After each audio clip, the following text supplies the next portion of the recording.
From Washington, this is VOA News.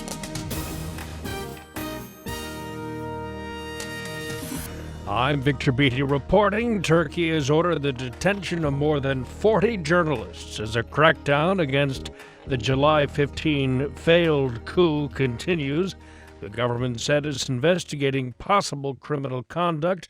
One media group fears a witch hunt against journalists deemed critical of the government. Regional analyst Stephen Zunes of the University of San Francisco says it would appear President Recep Tayyip Erdogan is trying to solidify his hold on power. Despite the broad opposition to the coup across the political spectrum in Turkey, it appears that Erdogan is using it as an excuse to crack down on any and all opposition. The crackdown aimed at those suspected of being allied with exiled Muslim cleric Fethullah Gulen, who Ankara believes was behind the failed coup.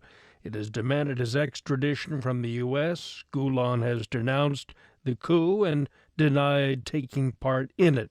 Tens of thousands of soldiers, civil servants, police, academics, and judges have been targeted in the two-week crackdown that's been criticized by the European Union. Speaking Monday, EU Commission President Jean-Claude Juncker said he believes Turkey in its current state is in no position to become a member of the EU anytime soon. South Sudanese leader Salva Kiir has replaced his first vice president and rival Riek Machar and appointed Taban Dangai as his replacement. Machar was named to the post last April as part of a peace agreement ending more than 2 years of civil war. The rivalry between the two men erupted into violence earlier this month, threatening the peace deal. Machar left the capital, Juba, and has refused to return until an international buffer force is created to separate their rival fighters. This is VOA News. A 27-year-old Syrian migrant who set off an explosion late Sunday, killing himself and wounding at least a dozen others in Ansbach, Germany, was, according to the Islamic State news agency, a soldier of the IS group.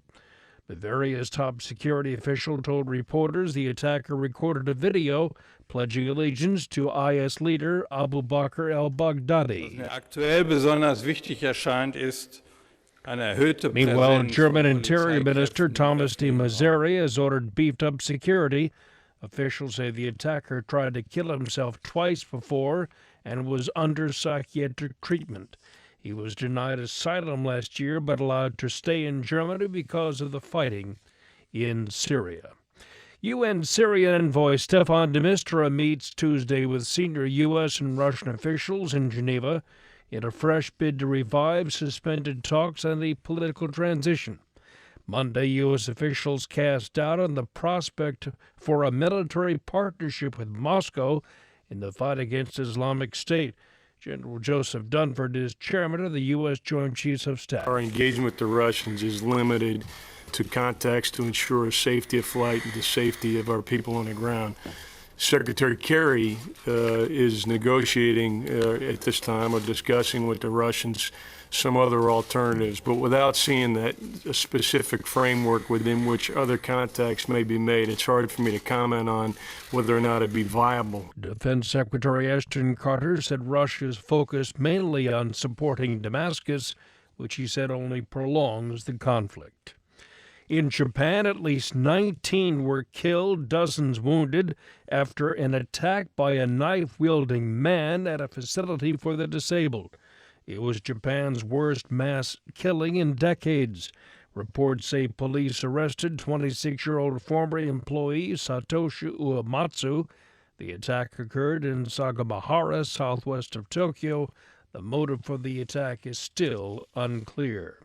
3 of the Democratic Party's best-known personalities offered endorsements for likely presidential nominee Hillary Clinton at the party's 4-day national convention in Philadelphia.